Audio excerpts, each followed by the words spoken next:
a todos los hermanos y hermanas que han hecho posible la construcción de este maravilloso templo en la comunidad dedicada a la glorificación de la Virgen María. Cada uno de ellos una ofrenda de palmas desde este lugar, allá en los Estados Unidos. Que Dios los bendiga siempre.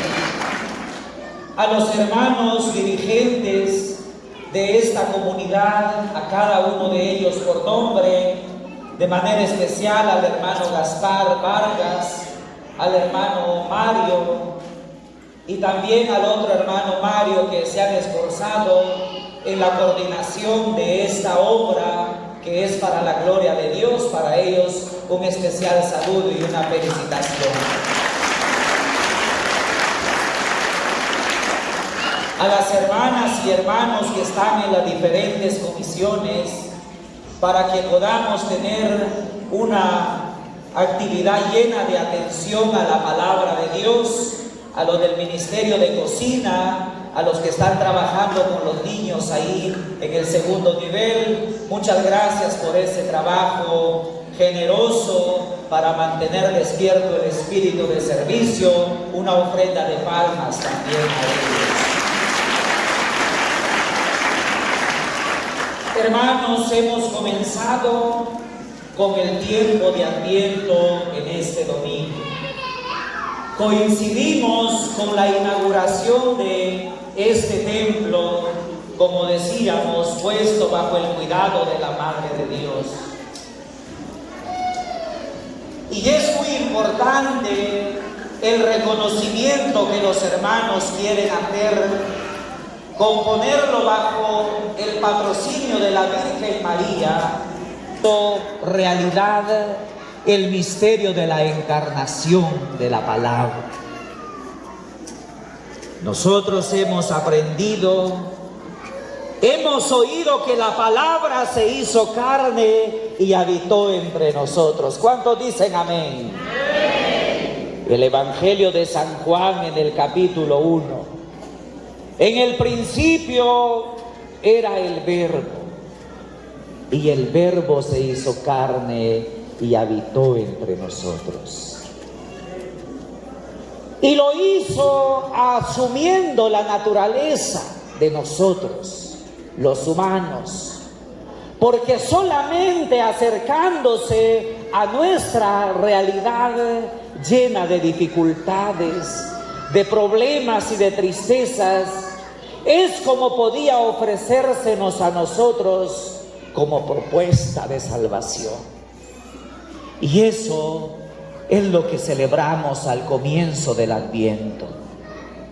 Es cierto que en el Antiguo Testamento los profetas fueron los mensajeros del Señor y se encargaron de que esa palabra que había sido dado al pueblo de Israel permaneciera viva y activa en el corazón de aquel pueblo. Tenía dos realidades: yo seré su Dios y ustedes serán mi pueblo. ¿Y quiénes fueron los encargados de ese ministerio de la palabra? Fueron los profetas, hombres y mujeres que tenían que anunciar muchas veces tristezas, pero al mismo tiempo esperanzas.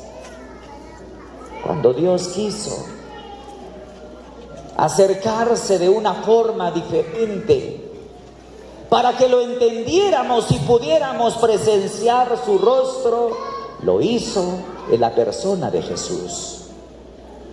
Y nos hizo una presentación del reino de los cielos, al cual cada uno de nosotros estamos invitados a participar de él, no de una forma pasiva, sino de una forma dinámica y comprometida.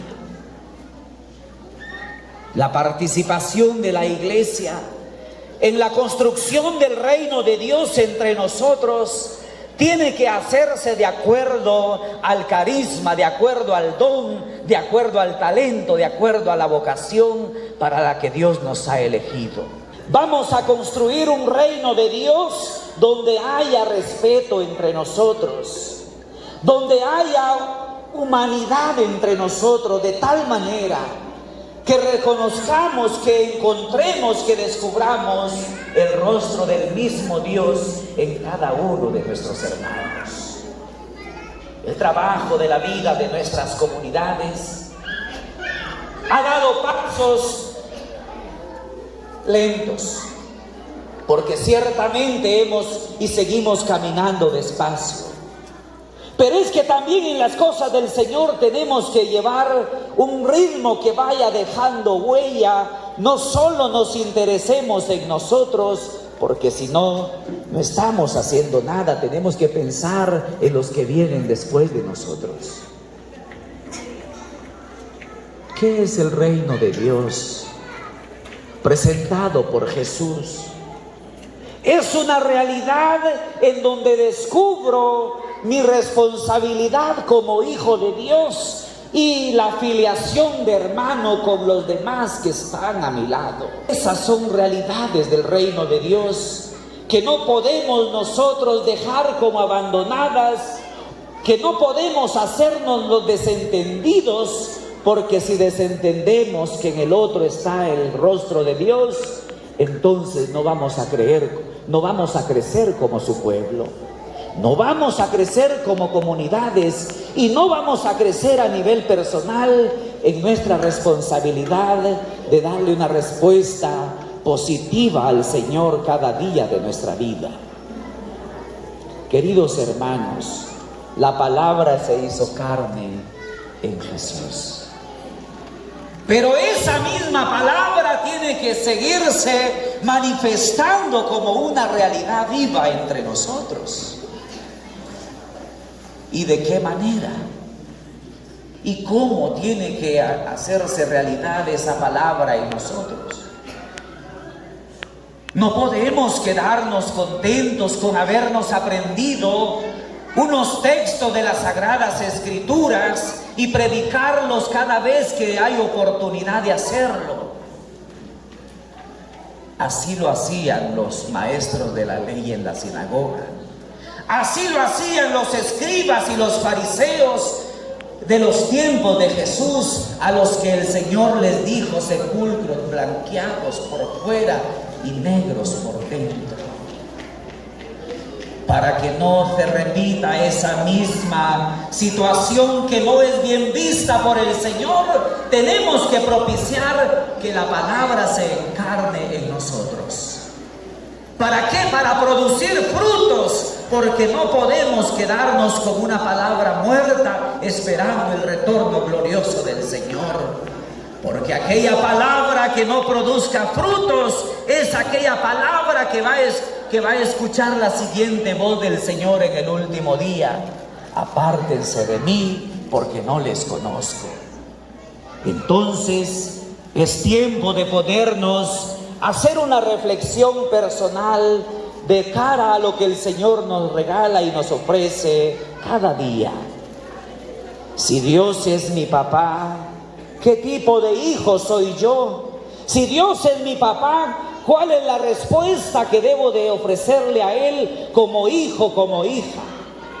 Un hijo obediente, una hija rebelde, un hijo complicado, una hija mentirosa, una comunidad que lo alaba con los labios, pero que el corazón está lejos de Él. ¿Qué es lo que vamos a hacer? ¿Qué es lo que vamos a trabajar? Queridos hermanos y hermanas, la comunidad que hoy ha preparado esta celebración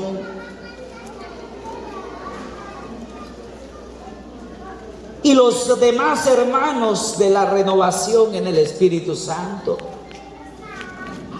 intentamos hacer vida la palabra.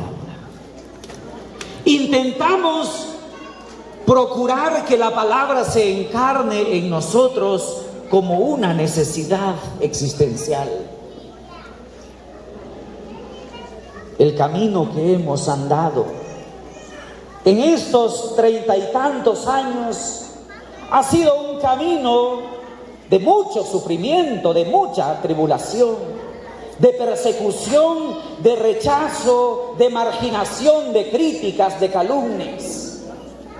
Pero es que nosotros, y digo nosotros porque yo hace unos 9 años me incorporé a esta experiencia de la vida en el Espíritu, y me he dado cuenta que si estamos atentos a los acontecimientos que Dios nos va ofreciendo, se puede transformar nuestra vida. Ustedes tienen su propio testimonio de lo que el Señor ha hecho en sus vidas a través de la renovación en el Espíritu Santo. Y yo tengo mi propio testimonio. Cuando vine a este lugar, me recuerdo que era una persona muy amargada, complicada, problemática, que criticaba cómo lo hacían los hermanos sin darme cuenta que esta iba a ser una escuela para mí. Seguimos aprendiendo.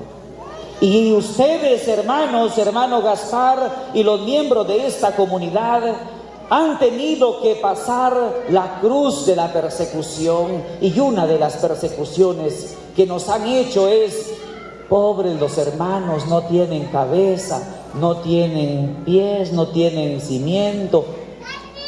Y venían y me decían: ¿qué hacemos, Padre? Los hermanos dicen que nosotros en la renovación no tenemos cabeza, que en la renovación no tenemos cimiento porque no tenemos al Papa, y no tenemos cabeza porque no tenemos al Papa. Y a la luz de la palabra del Señor, hemos ido descubriendo que la cabeza de la iglesia es Cristo.